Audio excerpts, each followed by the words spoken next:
et une étudiante écrit au président de la République pour donner espoir aux jeunes. Léo Cady est avec nous ce matin, 21 ans, étudiante en licence professionnelle, valorisation, animation et médiation des territoires ruraux à l'université de Bordeaux. Bonjour Léo Cady.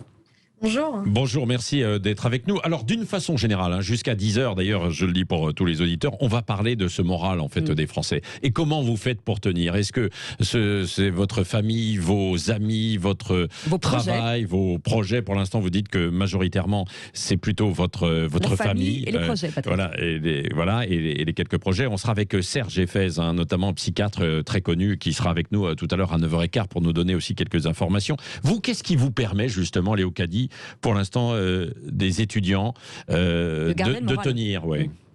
Mais oui, effectivement, moi j'ai la famille, puis en tant qu'étudiante actuellement, j'ai beaucoup de chance puisque je suis en coloc avec 3 autres personnes, donc j'ai quand même un réseau social quand même. Donc ça, c'est vrai que j'ai de la chance, puis j'ai quand même des projets qui se mettent à bout. Je vais effectuer mon stage de licence à partir de mars. Il y a des choses quand même qui se réalisent. Moi qui suis surfeuse, je peux quand même continuer à aller à l'océan. J'ai quand même un bon environnement encore. C'est ça, parce que vous êtes à Bordeaux. Vous êtes à Bordeaux, vous avez la chance d'être effectivement dans un environnement qui est plutôt agréable. Moi, je suis originaire du Médoc, en fait. J'habite à Margaux, dans le Médoc, voilà. Oui. Donc c'est vrai que moi j'ai de la chance, mais il n'empêche que voilà, cette lettre ouverte, je voulais quand même la faire parce qu'il n'empêche que je suis pas toute seule. Mon cas, c'est pas le seul, et il y a des gens qui ont besoin d'être entendus quand même. Et qu'est-ce que vous avez demandé dans votre lettre ouverte au président de la République, Léo Cady? Moi, je lui demande de nous regarder, de voir que la jeunesse aujourd'hui, elle a besoin de s'ouvrir, elle a besoin de vivre, que les conditions restrictives, ça, encore le couvre-feu de 20h nous permettait encore un peu de faire des activités, de voir du monde. Mais le couvre-feu à 18h, c'est en train de nous tuer, en fait, parce qu'on vit au rythme de nos cours. Moi encore, je suis en présentiel. Mais ceux qui sont en visio, ils sortent plus, ils peuvent plus profiter du dehors, de voir leurs amis. Et c'est vrai que moi, au président, je lui demande de nous regarder, de dire, mais monsieur le président, regardez-nous, réveillez-vous. Mais c'est-à-dire, vous lui demandez aussi, du coup, d'ouvrir de nouveau les universités en présentiel globalement. Là, il va y avoir, à partir de cette semaine, 1 jour par semaine, au minimum quand même, pour les étudiants. C'est une bonne chose? Ça va dans le bon sens ou pas? Moi, je pense que oui. De toute façon, aujourd'hui, tout ce qu'on demande, c'est d'avoir de l'espoir, c'est d'espérer du lendemain. C'est vrai que le Covid, c'est quand même quelque chose ça fait partie de notre quotidien, mais pour autant, je pense que nous brimer aussi fort, ça nous fait mal. On vit ça depuis très longtemps. Les jeunes, les conditions scolaires en visio, c'est vraiment affreux. Et ici, c'est comme ça qu'on doit avancer petit à petit, mais si au moins ça nous donne de l'espoir et qu'aujourd'hui on peut retrouver les autres en classe, oui, je pense que c'est une bonne chose. Avec le port du masque, c'est plutôt respecté. C'est plutôt respecté, que disent vos amis étudiants, qu'ils sont prêts à garder le masque, un peu les distances, faire attention. Oui, je pense qu'aujourd'hui, voilà, c'est quelque chose de notre quotidien. On est respectueux avec les autres, on va effectuer les gestes barrières, mais au moins avoir ce lien social, je veux dire. Le masque, on va dire, c'est l'une des conditions, et je pense qu'on est prêt à le faire, oui. Question. Léo Cady, vous aviez, vous ou vos colocataires, des petits jobs à côté pour arrondir vos fins de mois?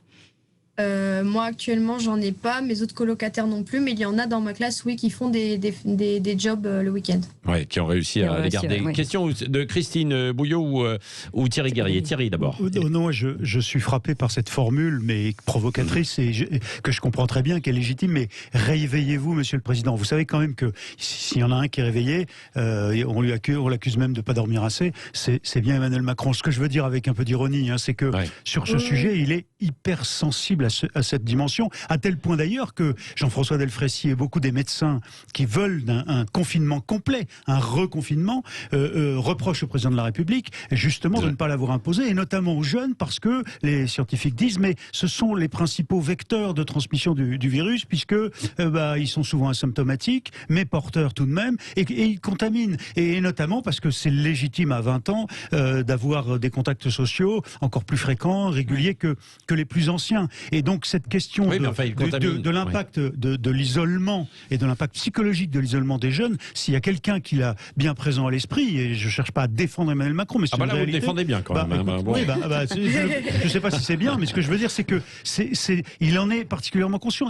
C'est d'ailleurs une des raisons principales pour lesquelles aujourd'hui il s'interdit, en dehors de la question de l'économie, de reconfiner. Voilà, moi je suis très sensible à cet absolu désespoir créé par l'isolement d'un ou d'une étudiante qui passe sa journée en cours, qui finit à 19h. Après le confinement, il n'a même pas eu le temps de sortir faire des courses. Ah bah c'est plus 19h.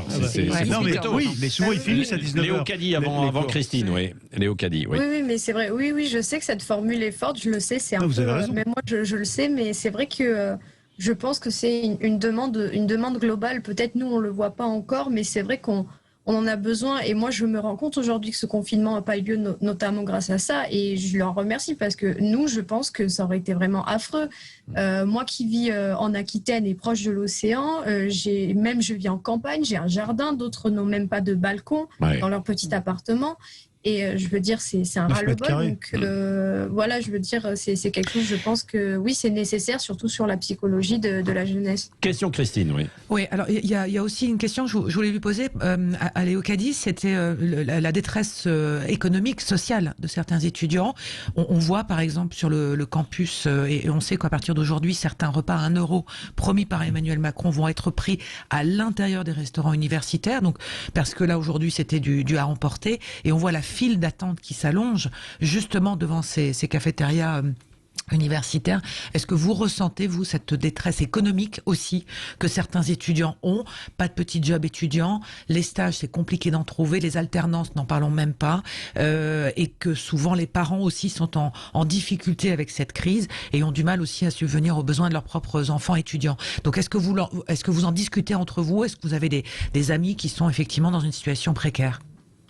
Alors, je connais pas de personnes proches. Et puis moi, actuellement, je suis pas sur le domaine universitaire de Bordeaux. Je suis en fait avec le lycée Bordeaux-Montaigne. Moi, je suis sur un lieu d'études à Périgueux, dans un CFPPA. Donc moi, je le vois pas. Autour de moi, pour l'instant, ça se passe bien. J'ai été mise au courant de ces repas crous parce qu'actuellement, moi, je suis boursière. Pour Périgueux, pour l'instant, je suis pas au courant si le drive a été ouvert. Mais même si je ne le vois pas, je le sais. Je sais qu'il y a des gens qui sont dans le besoin. Donc c'est vrai que cette solution, moi j'allais régulièrement au Crous pour aller manger les midis. Là, je ne pouvais plus le faire. Mais c'est vrai que c'est quelque chose qu'on attend quand même et on est content de l'avoir. Oui, Thierry ? Oui, un chiffre, une statistique. Il y a aujourd'hui un psychiatre ou psychologue opérationnel universitaire pour 25 000 étudiants. C'est-à-dire que le soutien là est mais il y a eu le chèque, d'ailleurs, le chèque psy, là, je ne sais pas si c'est beaucoup utilisé. Oui, son il y a 3 rendez-vous, je crois, qui sont programmés. Oui, je crois qu'il y a 3 rendez-vous ou 4 qui sont programmés. Sachez, alors, c'est peut-être une petite information. 96 € pour 3 rendez-vous. Voilà, absolument. Souvent, dans les SAMU régionaux, il y a des antennes de soutien psychologique qui ont été ouvertes. Donc, ça peut être un moyen de rompre l'isolement. Et autre information également, il y a les associations, notamment SOS Amitié, qui croulent certes sous les appels, mais qui peuvent de temps en temps permettre justement de faire un raccrochement pour les étudiants. Et puis on oublie aussi les étudiants étrangers, ceux qui sont venus dans des programmes internationaux.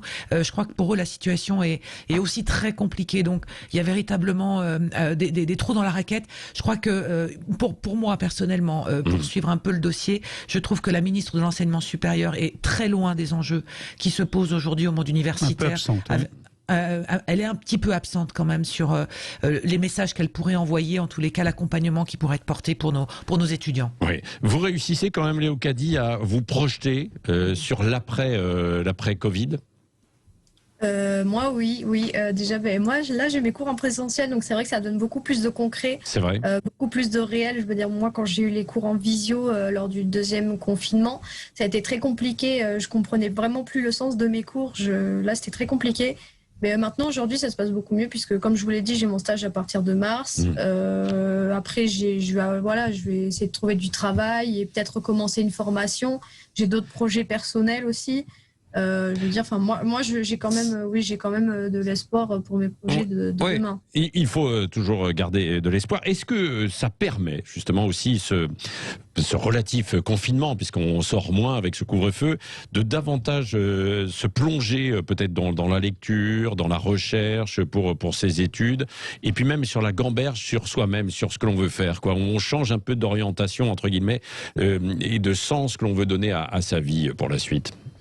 Alors je dirais oui et non, parce que d'un côté, moi comme je rebouge, du coup j'ai mes occupations à côté, donc je suis motivée pour refaire des recherches et me projeter. Mais d'un autre côté, lors du deuxième confinement, c'est vraiment, moi j'avais plus rien me parlait, j'avais plus envie de rien. Donc c'est un peu qui tout double. Soit on garde vraiment de la force et du courage et on se dit bon allez, j'essaye de m'accrocher, j'y vais, je fonce, j'essaye de réfléchir à ce qui peut me faire vivre. Mais d'un autre côté, si on ne peut pas expulser tout ça, si on ne sort pas, si on ne voit pas nos amis, d'un autre côté, on a l'impression qu'il n'y a plus rien qui est d'intéressant, quoi. On n'a plus intérêt à rien. Ouais. Merci beaucoup, Léo Caddy, de votre témoignage. Étudiante en licence professionnelle, donc du côté de l'université Bordeaux-Montaigne. Merci de ce témoignage très éclairant sur la situation. Merci de m'avoir accueilli. Bon courage. Vous êtes la bienvenue. Si, comme Léo Caddy, vous voulez témoigner aussi, vous nous appelez 0826 300 300. Évidemment, vous nous envoyez un mail à Sud Radio et on prendra vos appels. Dans un instant.